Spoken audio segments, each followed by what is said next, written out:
जब भी आप द्वारकाधीश जाएंगे तो आप बस यही गुनगुनाएंगे।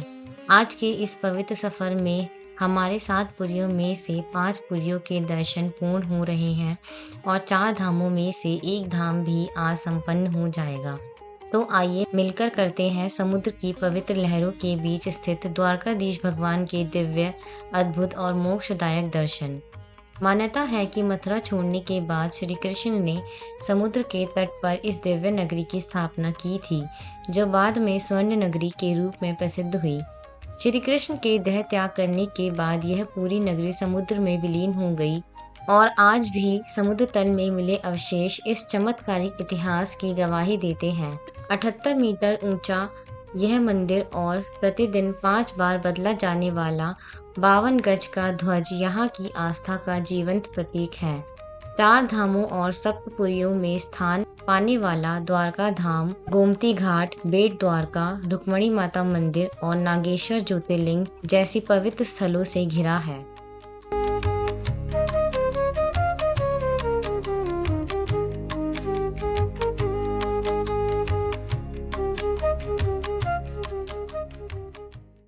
हर हर महादेव। सो गुड मॉर्निंग दोस्तों, आज है ऑफिशियली हमारी जर्नी का फर्स्ट डे, क्योंकि आज है 10 अप्रैल और आज सुबह 4 बजे हम लोग आ गए थे द्वारकाधीश और यहाँ पे लिया हमने होटल। तो अभी रेडी होके नहा धो के हम लोग जा रहे हैं द्वारकाधीश टेम्पल के दर्शन करने और उसके बाद जो भी इसके नियर बाय और आउटर हैं टेम्पल उसके भी हमें दर्शन करने हैं। यहाँ पे गायें बहुत सारी है भाई। और द्वारकाधीश की जो टाइमिंग है वो 6 से 12 ऐसे कुछ है। 1 बजे। हाँ, 6 से 1 बजे और फिर शाम को है उसके अलग से 9 बजे तक, 5:30 से शायद। तो सेम टाइमिंग ही बेट द्वारका की है। तो हम लोग चाह रहे हैं कि आज बेट द्वारका नियर बाय टेम्पल, जो आउटर नागेश्वर ज्योतिर्लिंग है वो भी कवर हो जाए और हम लोग थोड़ा फन भी कर लें, क्योंकि यहाँ पे जो बीच है उस बीच में भी हमें वाइट सैंड बीच जो है तो उसको ब्लू बीच कहते हैं, उसको बहुत क्लीन होता है, वो भी हमें एक्सप्लोर करना है। वहाँ फन करेंगे हम, देखते हैं क्या है उनके रेट एक्टिविटीज़ के। तो दोस्तों गाड़ी लग जाती है यहाँ पे हर जगह, पार्किंग में गाड़ी लगा दो, कोई दिक्कत नहीं है। चलिए अब आपको बताते हैं कि द्वारकाधीश मंदिर कैसे पहुंचा जाए। दिल्ली से द्वारकाधीश की दूरी लगभग 1400 किलोमीटर है। अगर आप बाय रोड आ रहे हैं तो हमारा दिल्ली से द्वारकाधीश तक ऑल्टो यात्रा वाला व्लॉग ज़रूर देखें, जिसमें पूरी रोड ट्रिप का अनुभव शेयर किया गया है।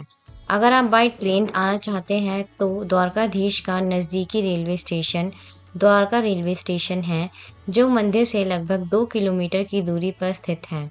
वहीं बाय एयर आने वालों के लिए नज़दीकी एयरपोर्ट जामनगर एयरपोर्ट है, जो मंदिर से करीब 130 किलोमीटर दूर है। एयरपोर्ट या रेलवे स्टेशन से आप कैब या टैक्सी लेकर आसानी से द्वारकाधीश मंदिर पहुंच सकते हैं। द्वारकाधीश मंदिर के पास आपको एक बेहद सुंदर और सजा हुआ बाजार मिलता है, जहां प्रसाद, पूजा सामग्री और धार्मिक वस्तुएं आसानी से मिल जाती हैं। मंदिर में दर्शन का समय है सुबह 7 बजे से दोपहर 12:30 बजे और शाम में 5 बजे से 9 बजे तक। मंदिर में प्रवेश से पहले आपको अपना मोबाइल, इलेक्ट्रॉनिक घड़ी, जूता, चप्पल और अन्य सामान बाहर ही निर्धारित काउंटर पर सुरक्षित जमा करवाना पड़ता है। बाकी सारी जानकारी और हमारा पूरा अनुभव आपको इस व्लॉग में मिल जाएगा। तो बोलिए ओम नमो भगवते वासुदेवाय नमः। राधे राधे। बहुत अच्छे दर्शन हुए हमारे, बहुत मजा आ गया, मतलब मन नहीं भर रहा है, इतना अच्छे दर्शन हुए। गर्मी है बस थोड़ी सी, शब्द नहीं है। तो दर्शन हो गए हमारे और अभी भी हम अंदर ही हैं और यहाँ फ्री चाय मिलनी थी, वो भी पी हमने, मज़ा आ गया। पानी वानी पी के अब शांति से नियर बाय लोकेशन देखेंगे। धूप बहुत है, धूप बहुत है, पसीने ही पसीने हो रहे हैं बस। तो तो ये हमने मंगाया है बड़ा सांभर, जलेबी, थेपड़ा, फाफड़ा, पोहा, ढोकला, चाय, सब कुछ मंगाया भाई साहब। पोहा बढ़िया, करो चेक करो करके। यहाँ पे वो फेमस है ना फाफड़ा जलेबी, मैं इस चक्कर में जलेबी लेके आया हूँ। फाफड़ा है, फाफड़ा पहले कड़ी के साथ खाना है।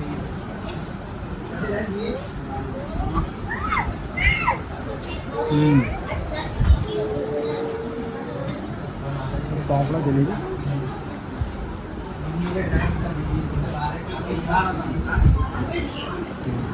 फाफड़ा जलेबी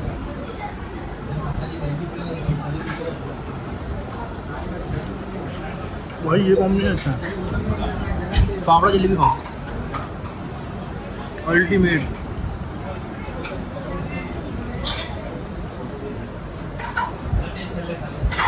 हम तो ऐसा फिनिश करना है और अपना एक्सपीरियंस बताते हैं आपको लास्ट में। तो अपना नाश्ता पानी करके, और जो कि बहुत ज़्यादा स्वादिष्ट था, बहुत ही ज़्यादा अच्छी सारी चीज़ें थी, मज़ा आ गया। बस थेपला छुटा हुआ है क्योंकि पेट भर गया था, बहुत सारी चीज़ें मंगाई थी मैंने। और अब आए हैं हम गोमती नदी के पास, तो यहाँ पे स्नान देख लेंगे, कल करेंगे स्नान तो कर लेंगे। अभी के लिए फ़िलहाल छींटे मार लेता हूँ। हर हर गंगे, हर हर गंगे, हर हर गंगे। तो यहीं से सारे मंदिर मैंने पूछा है, सब पास में है गोमती नदी से, उस साइड पे सीधा। तो दूर वाले भी देखेंगे और पास वाले देखेंगे, सारे कवर करेंगे और आपको बताएंगे। गोमती नदी द्वारका की पवित्र नदी मानी जाती है और इसका उल्लेख पुराणों में ऋषि महर्षियों और भगवान श्री कृष्ण की लीलाओं में मिलता है। कहा जाता है कि यह नदी स्वर्ग से अवतरित हुई और इसके जल में स्नान मात्र से पाप नष्ट हो जाते हैं और आत्मा शुद्ध हो जाती है। गोमती नदी का संगम समुद्र के साथ अत्यंत पवित्र माना जाता है और संगम पर खड़े होकर भक्त अनुभव करते हैं कि यह केवल जल का मिलन नहीं बल्कि भक्ति, शांति और दिव्यता का संगम है। घाट के किनारे कई छोटे छोटे मंदिर भी हैं जहां श्रद्धालु नियमित रूप से पूजा अर्चना करते हैं और यही भावात्मक और आध्यात्मिक महत्ता इस स्थान को और भी खास बनाती है। दर्शन और स्नान का समय लगभग सुबह 5:30 बजे से शाम 7:30 बजे तक रहता है। पीछे देखते देखते अरेबियन सी आ गया है और ये संगम वाला पॉइंट आ जाएगा। वो है वो संगम वाला मंदिर। तो देखो यहाँ शांत और वहाँ एकदम समुंदर की लहरें दिखेंगी। भाई फर्स्ट टाइम मैं समुंदर देखूँगा, मज़ा आ रहा है। बहुत ही ज़्यादा थोड़ा अजीब सा लग रहा है। मैं बड़े चाव से एनर्जी से गाड़ी चला के लाया हूँ 1400 किलोमीटर सिर्फ ये देखने के लिए समुंदर। मज़ा आ गया भाई। तो हम आए हैं संगम नारायण जी के मंदिर के दर्शन करने के लिए, और पीछे जो थी वो गोमती घाट, गोमती नदी थी, बहुत शांत। और यहाँ पे देखिए अब ये समुंदर की लहर है भाई, ये अशांत है, यही है करिश्मा। वो पूरा नीला हरा, नीला, दूर देखो तो नीला दिख रहा है, पास देखो तो हरा दिख रहा है पानी। ये है भाई समुंदर। इसकी भी एक अपनी मान्यता है मंदिर की। मान्यता है कि द्वारका में जहां गोमती नदी समुद्र से मिलती है, उस पावन संगम स्थल पर भगवान श्री कृष्ण ने अपने वासुदेव नारायण स्वरूप में इस क्षेत्र की रक्षा का संकल्प लिया था। द्वारका में निवास के समय श्री कृष्ण प्रतिदिन गोमती स्नान के बाद इसी नदी पर ध्यान करते थे। उनके देह त्याग के बाद जब द्वारका नगरी समुद्र में विलीन हुई, तब भी यह संगम स्थल सुरक्षित रहा। इसी अटूट विश्वास और दिव्य और संरक्षण की स्मृति में भक्तों और वैष्णव आचार्यों ने यहाँ नारायण भगवान की प्रतिमा स्थापित कर मंदिर की स्थापना की, जिसे आज संगम नारायण मंदिर के नाम से जाना जाता है। गीता मंदिर, और वो जो शिवलिंग दिख रही है वो है बटकेश्वर महादेव मंदिर। और ये देखिए भैया अरेबियन सी का व्यू जरा जूम करके दिखलाइए, क्या बढ़िया व्यू लग रहा है। इसे कहते हैं समुंदर। और वो रे हमारी लॉर्ड ऑल्टो, अरे वो दिखलाओ लॉर्ड ऑल्टो जो लेके आई है हमें, ये रही अपनी लॉर्ड ऑल्टो भाई। ये लो भाई नज़ारे, ओए दूर दूर तक समुंदर है भाई, और कुछ नहीं। तो ठंडी ठंडी हवा लग रही है ना इधर से, धूप तो है ही मगर ठंडी हवा है, उसके अलग ही हवा। जो समुद्र की जो लहरें हैं भाई, मैं तो फर्स्ट टाइम देखा है, मजा आ रहा है। कहते हैं इतना भी क्या डरना यारो कि घर से बाहर ही ना निकल पाओ। थोड़ी हिम्मत तो दिखाओ, इन लहरों में खुद ही खो जाओ। ये दुनिया तो रोकती ही रहेगी, रुके तो तुम खुद ही डूब जाओगे। थोड़ा सब्र तो रखो यारो, इन लहरों में बहना सीख जाओगे। तो दोस्तों, हम जा रहे हैं नागेश्वर ज्योतिर्लिंग के दर्शन करने, और ये बटकेश्वर महादेव तो क्लोज था, तो दोपहर में जो near by sight seeing location है ये सारी क्लोज मिल रही है। तो अब हम लोग आउटर प्लेसेस एक्सप्लोर करेंगे, क्योंकि नागेश्वर ज्योतिर्लिंग का कोई टाइमिंग ऐसे मेंशन है नहीं, वो ओपन ही रहता है। तो वो करेंगे, और उसके बाद हम करेंगे रुक्मणी टेम्पल और बेट द्वारका, और जो वहाँ पे एक आध चीज़ और है उसे भी एक्सप्लोर करेंगे। तो अभी जो टाइम बता रहा है नागेश्वर ज्योतिर्लिंग का, वो है 17 किलोमीटर और आधा घंटा। तो वहाँ पे देखते हैं, वो अगर खुला होगा तो अच्छी बात है यार, काफ़ी दूर जा रहे हैं, तो वहाँ के दर्शन करके आपको बताएंगे। तो मैं बताना चाहूँगा, नागेश्वर ज्योतिर्लिंग हमारे पूरे परिवार का 5वां ज्योतिर्लिंग होगा। हम सब ने 4 ज्योतिर्लिंग कंप्लीट कर लिए हैं: केदारनाथ, ओमकारेश्वर, अमलेश्वर, महाकालेश्वर और काशी विश्वनाथ। तो ओमकारेश्वर अमलेश्वर तो एक ही है, तो 4 हुए गए, 5वां नागेश्वर जाएगा, और भैया उसके बाद सोमनाथ। तो हमारे 6 ज्योतिर्लिंग हो जाएंगे, वो भी पूरे परिवार के एक साथ। ये बढ़िया है। तो बस पहुँचते हैं नागेश्वर, और पहुँच के आपको दर्शन करवाते हैं। नागेश्वर ज्योतिर्लिंग, जो भगवान शिव के 12 ज्योतिर्लिंगों में से एक है, भक्तों की रक्षा और अटूट श्रद्धा का दिव्य प्रतीक माना जाता है। पौराणिक कथा के अनुसार दारुक नामक राक्षस ने शिव भक्तों को बंदी बना लिया था, जिसमें सुप्रिया नामक एक महान शिव भक्त भी थी। कारागार में रहते हुए भी सुप्रिया निरंतर ओम नमः शिवाय का जाप करती रही। उनकी सच्ची भक्ति से प्रसन्न होकर भगवान शिव स्वयं प्रकट हुए, दारुक का वध किया और वहीं ज्योतिर्लिंग रूप में स्थापित होकर यह वचन दिया कि जो भी भक्त सच्चे मन से उनकी शरण में आएगा, उसकी वे सदैव रक्षा करेंगे। इसी कारण इस ज्योतिर्लिंग को नागेश्वर कहा गया, जो भय, रोग और नकारात्मक शक्तियों से मुक्ति देने वाला माना जाता है। यह मंदिर सामान्यतः सुबह 6 बजे से रात 9 बजे तक दर्शन के लिए खुला रहता है। यहाँ नाग नागिन दान या अर्पण विशेष रूप से काल सर्प दोष, सर्प बाधा और नकारात्मक प्रभावों से मुक्ति के लिए किया जाता है, जिसमें चांदी या पीतल की नाग नागिन प्रतिमा शिवलिंग के समीप अर्पित की जाती है। मान्यता है कि द्वारकाधीश दर्शन के बाद नागेश्वर ज्योतिर्लिंग के दर्शन करने से तीर्थ यात्रा पूर्ण होती है और भक्त को शिव कृपा, शांति और सुरक्षा का अनुभव प्राप्त होता है। हेलो जी, नागेश्वर ज्योतिर्लिंग जी के दर्शन हो गए, बहुत प्यारे दर्शन हुए हैं। हमने फोटो भी ली है और हल्की की वीडियो बनाई है। भीड़ है मगर चलती भी भीड़ है, बहुत अच्छा लग रहा है यहाँ पे। और उसके बाद लाइन लगने के बाद भी अलग से जाके भी आराम से खड़े होकर मत्था देखा है, और आराम से कोई जत्था बुक्की नहीं, कोई जल्दबाजी नहीं, मजा आ रहा है भाई, मस्त एकदम। हमारे ज्योतिर्लिंग के दर्शन हो गए, बस ऐसे ही हमारे सोमनाथ के भी हो जाए, मजा आ जाएगा। बहुत प्यारे दर्शन हुए, दिल खुश हो गया भाई, यहाँ के तो दिल खुश हो गया। यहाँ पे बहुत अच्छा, सबसे अच्छे दर्शन हुए, सबसे अच्छे। इतने सारे ज्योतिर्लिंग करने के बाद यहाँ पर सबसे ज्यादा नहीं केदारनाथ में नहीं करते, मैं तो लोट गया था। यहाँ पर ऐसा जैसे केदारनाथ नहीं बैठने दे रहे की जगह नहीं है, यहाँ पर और बाद में भी देख रहे हैं हाँ। बैठकर, और किसी ऐसे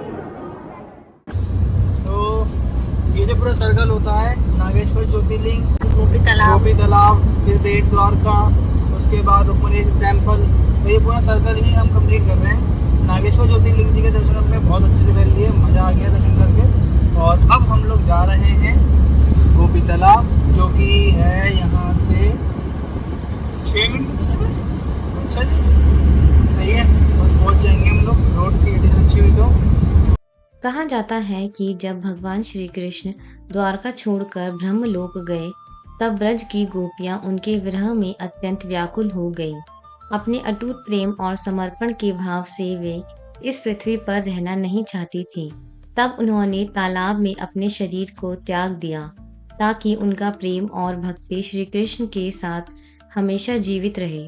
उनकी भक्ति और प्रेम के प्रतीक स्वरूप उस स्थान की मिट्टी गोपी चंदन के रूप में पवित्र मानी जाने लगी।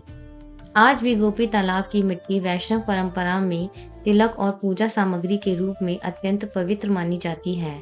यह तालाब सामान्यतः सुबह 6 बजे से शाम 6 बजे तक खुला रहता है। गोपी तालाब जी के दर्शन हो गए हैं और इसी तालाब में से निकलता है ये चंदन। तो चंदन लिया है हमने, देखेंगे कैसा है क्या है। सुगंध तो अच्छी है। तो बस ये अंदर मंदिर भी था एक, तो वो भी बढ़िया था, सही है। बाकी अब यहाँ से हम लोग जाएंगे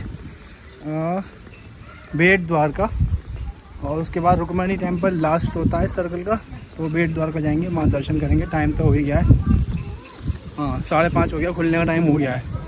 तो लेट्स गो।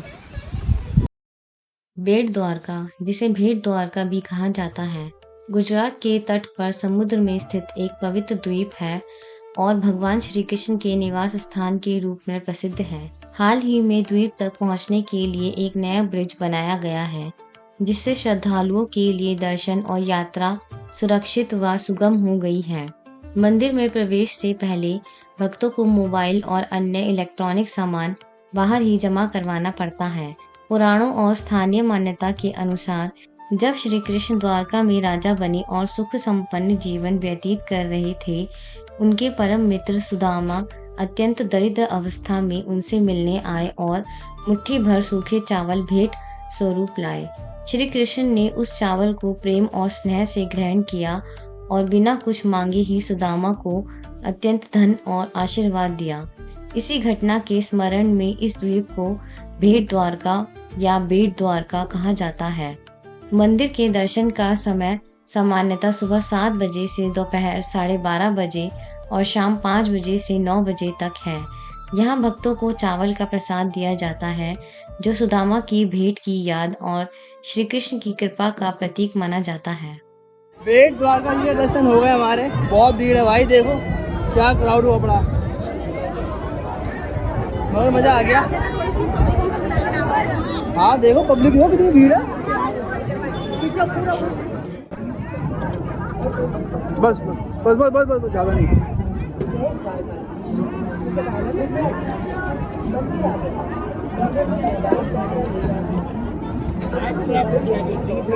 बीजू का नदी इच्छे आज से बच्चा का हाथ बस हुआ है। अब इसको आलू के साथ खाने। अच्छा पकौड़े कैसे खाते हैं ऐसे? लो ट्राई करो, जैसे पकौड़े खाते हैं हाँ आलू के साथ।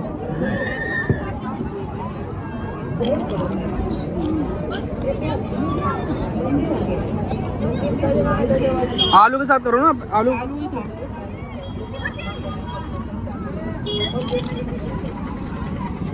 सही है पकड़ना।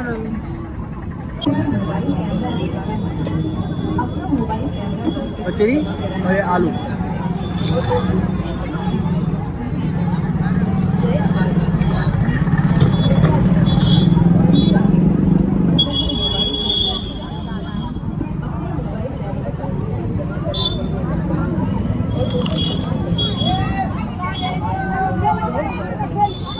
है ना यूनिक, स्पाइसी हल्का सा। फ्यूलिंग हो गई है और गाड़ी में आया इस बार 2600 का तेल। ठीक है, 2 डंडी रह गई थी ना इसके अंदर। अब कोई कंफ्यूजन नहीं है, कोई दिक्कत नहीं है, जहाँ मर्जी चला सकते हैं। अब जाते हैं, अब कहाँ जाए हम? होटल। तो रुक्मणी जी का जो टेम्पल है ना, वो 8 बजे बंद हो जाता है, तो वहाँ जाने का फ़ायदा नहीं है। वहाँ का भी हम कल का ही बनाएंगे। हर महादेव।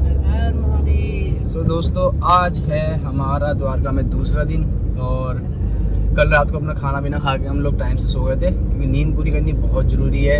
और बेट द्वारका के दर्शन करने के बाद हम लोगों ने रुक्मणी टेम्पल के दर्शन नहीं करे हैं, क्योंकि वो बंद हो गए थे।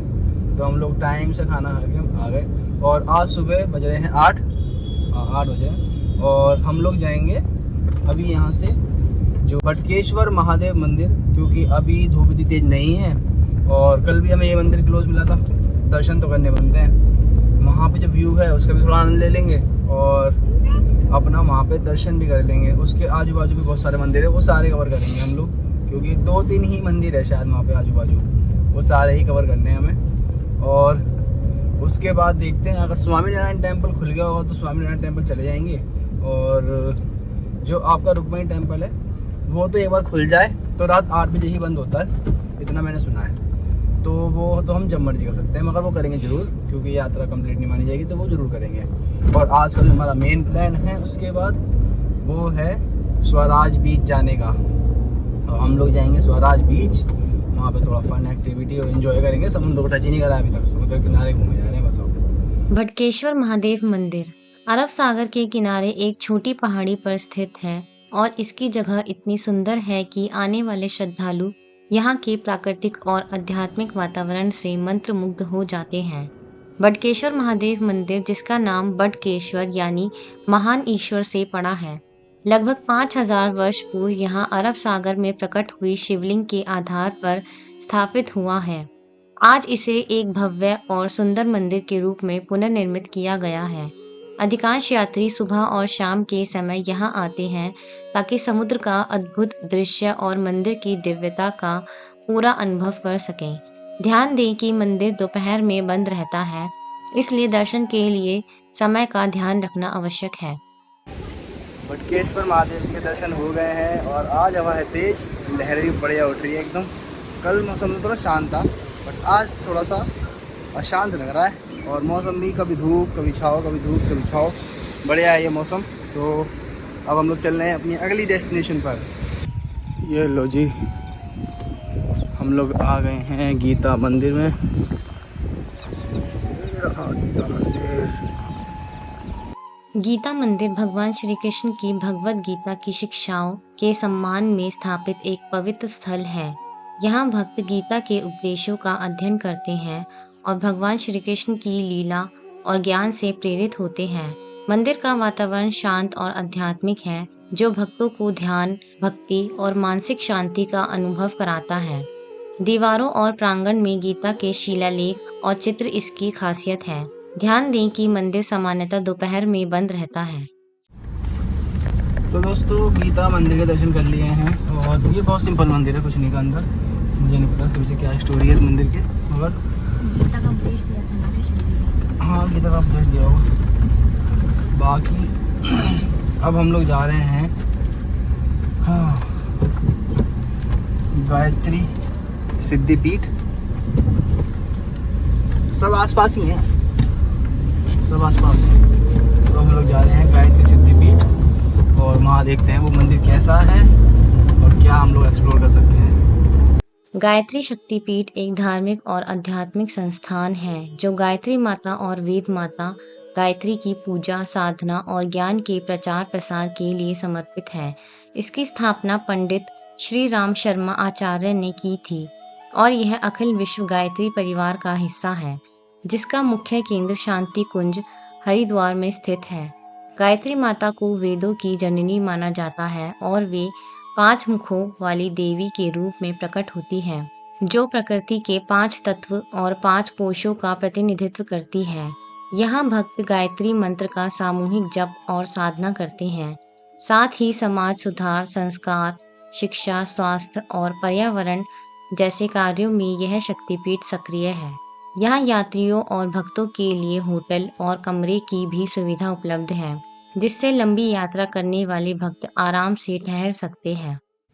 गायत्री सिद्धिपीठ से भी समुद्र का अलग ही व्यू है और यहाँ से बीच साइड वाला व्यू भी दिखता है। मैंने लोग बाग देखे नहीं जो तत्व पे। और यहाँ से ये देखिए मेरे पीछे लाइट हाउस, तो द्वारका का लाइट हाउस भी है यहाँ पे।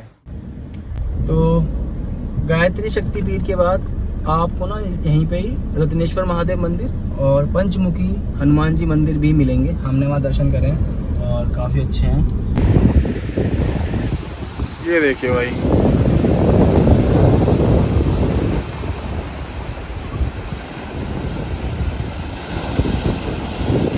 द्वारका बीच और मंदिर, सारी जगह हमने एक्सप्लोर कर लिया है। ये फाइनली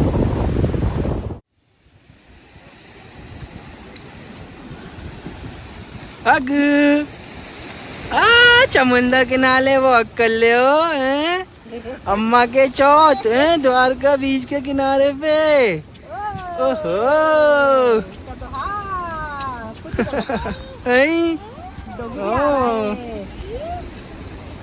द्वारका का स्वामी नारायण मंदिर भगवान स्वामी नारायण को समर्पित एक पवित्र और भव्य स्थल है। इस मंदिर का मूल निर्माण 19वीं या 20वीं सदी में हुआ था। समय समय पर इसे पुनर्निर्मित और विस्तारित किया गया। मंदिर की शानदार वास्तुकला और शांत वातावरण भक्तों को मंत्रमुग्ध कर देती है। यहाँ भगवान स्वामी नारायण के साथ नर नारायण देव, राधा कृष्ण और अन्य देवताओं की मूर्ति स्थापित है। दर्शन का समय आमतौर पर सुबह 7 बजे से 12 बजे और शाम 4 बजे से 8 बजे तक होता है और सुबह व शाम नियमित आरती आयोजित की जाती है। यह मंदिर भक्तों को भक्ति, ध्यान और आध्यात्मिक शांति का अद्भुत अनुभव कराता है और द्वारका यात्रा को और भी दिव्य बना देता है। हाँ, स्वामी नारायण टेम्पल के दर्शन हो गए हैं। बहुत सुंदर मंदिर है भाई, मैंने वीडियो बनाई है, क्लोजअप में दिखाऊंगा मैं। बहुत ज़्यादा सुंदर मंदिर है। तो अब हम लोग जा रहे हैं स्वराज बीच। ये अब फाइनली समुद्र को छूने का टाइम आ गया। तो दोस्तों ये बढ़िया हुआ कि स्वामी नारायण टेम्पल के भी दर्शन हो गए, वो खुला मिला हमें। और हमारे जो नियर बाय साइट सीन पे लोकेशंस होती है वो सारी एक्सप्लोर हो गई, सारे दर्शन कंप्लीट हो गए। और अब हम लोग जा रहे हैं स्वराज द्वीप पे, और स्वराज द्वीप और स्वराज बीच एक ही नाम है, ठीक है। स्वराज बीच पे जाएंगे, वहाँ पे फन एक्टिविटी करेंगे, मौसम थोड़ा साथ दे दे हमारा। तो इस ट्रिप में जो आउटर लोकेशन में जो सर्कल होता है उसका सिर्फ एक टेम्पल बचा है, वो है हमारा रुक्मणी माता का मंदिर। तो बस वो और हो जाए लास्ट में, हमारी पूरी ट्रिप कंप्लीट यहाँ की। मगर स्वराज भी थोड़ी धूप हो जाएगी तो इसलिए उसको पहले प्रेफरेंस रखी है मैंने। और द्वारका बीच मैंने नहीं कहता, इतनी साफ़ सफाई है नहीं वहाँ पे, ना ही एक्टिविटी है। तो स्वराज बीच पे क्या एक्टिविटी होंगी, क्या अपडेट होंगे, क्या हमारा होता है ना एक्सपीरियंस वहाँ का, सब कुछ शेयर करेंगे हम लोग। पार्किंग में गाड़ी लगा दी हमने, ये। तो दोस्तों स्वराज बीच की पार्किंग में आ गए हम लोग और ये लग गई अपनी गाड़ी। पार्किंग का शुल्क है 50 रुपये और यहाँ पे एंट्री का जो टिकट है वो है 30 रुपये पर पर्सन। तो लेट्स गो। और हमें टाइम ज़्यादा नहीं लगा, टाइम शायद आधा घंटा लगा होगा या उससे भी कम, 15 मिनट, बस इतना ही टाइम लगा है हमें।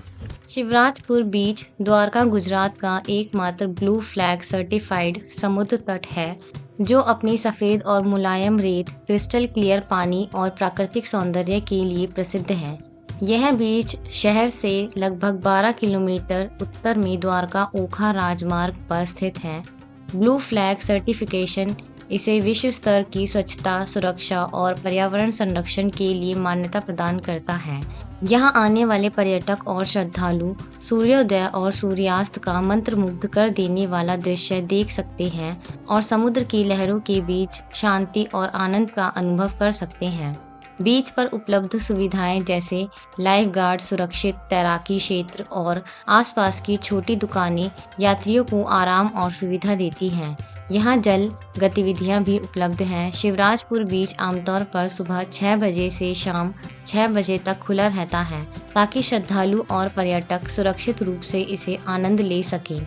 इसकी स्वच्छता, प्राकृतिक सौंदर्य इसे द्वारका यात्रा के दौरान अनिवार्य स्थल बनाते हैं। तो जी दोस्तों हो गए हम लोग तैयार अपनी बीच वाली ड्रेस में और हम लोग करेंगे फैमिली बोट राइड, वो हमने बुक कर ली है और वो है 200 पर पर्सन। अब आए भाई अपनी बीच पे बजा रहे, फुल वाइब है, फुल वाइब, बहुत बढ़िया। आ गई अपनी बोट, आ गई।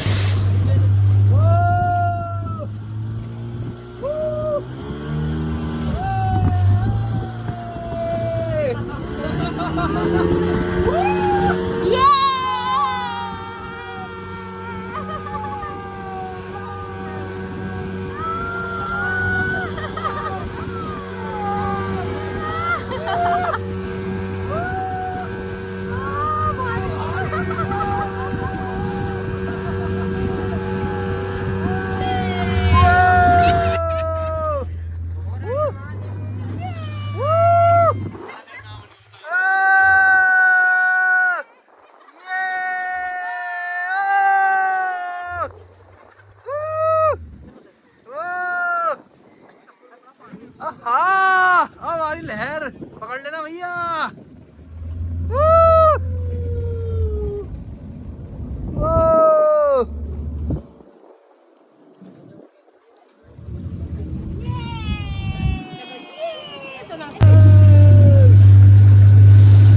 भाई यहाँ का मस्त एक्सपीरियंस रहा है एकदम, ये जरूर करना आप आगे एक बार, बहुत बढ़िया एक्सपीरियंस रहा है।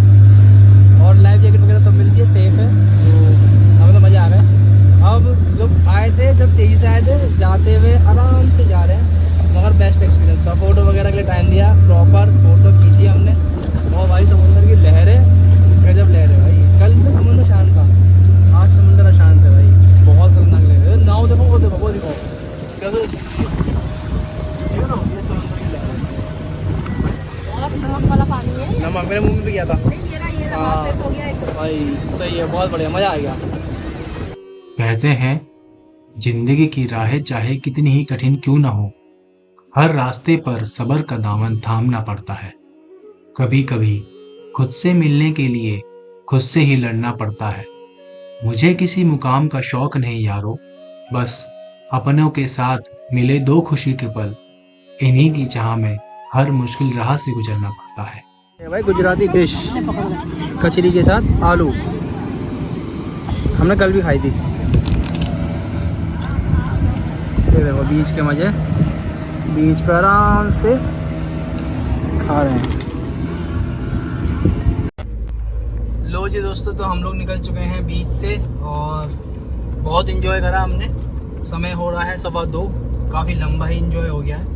तो यहाँ पे वैसे फैसिलिटीज़ तो है, आप लोग आफ्टर बीच इन्जॉय में तो शावर ले सकते हैं, बट शावर में भी ये है कि एक हॉल होता है, फीमेल मेल्स का अलग अलग है, वहाँ पे आप शावर लेते हैं। उसका है प्राइस 10 रुपये पर पर्सन। और एक्टिविटी भी सारी अच्छी अच्छी हैं। मेरी पैरासेलिंग करने का मन था, पैरासेलिंग यहाँ पे हुआ नहीं था, मम्मी को करवाने का मन था मेरा। तो उसके बाद जब हम अभी आ रहे थे दिखा था कि शुरू हो गई है। उसका अमाउंट था 1500 रुपये पर पर्सन, बट ठीक है, वर्थ होता वो भी। और अभी तो बस हम लोग जा रहे हैं अपनी लास्ट डेस्टिनेशन, जो है रुक्मणी जी देवी टेम्पल, क्योंकि जब तक उनके दर्शन नहीं करेंगे हमारी यात्रा पूरी नहीं होगी। रुक्मणी माता की। रुक्मणी देवी मंदिर, जो भगवान श्री कृष्ण और देवी रुक्मणी के दिव्य प्रेम और पौराणिक कथा का प्रतीक है। मुख्य द्वारकाधीश मंदिर से लगभग 2 किलोमीटर दूर स्थित यह मंदिर एक विशेष घटना का साक्षी है। ऋषि दुर्वासा को श्री कृष्ण और रुक्मणी ने भोजन का निमंत्रण दिया, तो उन्होंने शर्त रखी कि उनका रथ श्री कृष्ण जी और रुक्मणी जी दोनों खुद खींचेंगे। रास्ते में चलते हुए रुक्मणी जी को तीव्र प्यास लगी, तो श्री कृष्ण ने तुरंत पृथ्वी में पैर दाबकर गंगा जल की धारा उत्पन्न की, जिससे रुक्मणी जी ने प्यास बुझाई। परंतु वह पहले ऋषि को पानी देना भूल गईं, जिससे वे क्रोधित हो गए और रुक्मणी जी को भगवान श्री कृष्ण से अलग रहने का श्राप दे दिया। यही कारण है कि रुक्मणी माता मंदिर द्वारका के बाहर अलग स्थान पर स्थापित है। मंदिर की वर्तमान संरचना 12वीं शताब्दी की मानी जाती है और यह अपनी अद्भुत पत्थर की नक्काशी, देवी देवताओं और हाथी घोड़ों की मूर्तियों के लिए प्रसिद्ध है। भक्त यहाँ आकर न केवल मंदिर के दर्शन करते हैं, बल्कि जल दान करके माता रुक्मणी को प्रसन्न करते हैं और अपनी द्वारकाधीश की यात्रा को पूरा करते हैं। दर्शन का समय सुबह 7:30 बजे से दोपहर 12:30 बजे और शाम 4:30 बजे से रात 8 बजे तक रहता है। तो दोस्तों, रुक्मणी जी के भी दर्शन हो गए हैं और यहाँ पे ना स्टोरी बताई जाती है, काफ़ी लंबी स्टोरी है, तो पूरी तो मैंने रिकॉर्ड नहीं करी, बहुत लंबी स्टोरी थी। और यहाँ पे पानी का दान होता है, तो वो भी हमने कराया। थोड़ा सा अपने हिसाब से कर सकते हो, अलग अलग जो आपको बजट हो। और पीछे मंदिर बहुत सुंदर है, आर्किटेक्ट बहुत अच्छा है यहाँ पे। तो हमारी द्वारका जर्नी का जो लास्ट पॉइंट था वो भी हमारा कंप्लीट हो गया है, और जर्नी जो है ये हमारी अब पूरी मानी जाएगी। इसमें यहाँ बताया था कि मुझे बहुत बुरी लगते हैं, तो इसे बताया गया था कि अगर आप सिर्फ द्वारका जी के दर्शन करके चले गए ना, वो आपकी जर्नी आधी मानी जाएगी। उसको कंप्लीट करने के लिए हमें रुक्मणी माता के दर्शन करने ही पड़ेंगे। अंदर तो कैमरा अलाउ नहीं था अपना, तो अंदर रिकॉर्डिंग नहीं करी है मैंने। छाछ पीते कितने का? 10 का 3 दे दो। नमकीन छाछ। ये रामा रामा ये ठंडे ठंडे मलाई मिलते हैं करेगा फायदा आपसे सोमनाथ के सफर में, और कल करेंगे सोमनाथ के दर्शन। तो मिलते हैं आपको अब सोमनाथ के सफर में, जब तक के लिए बाय।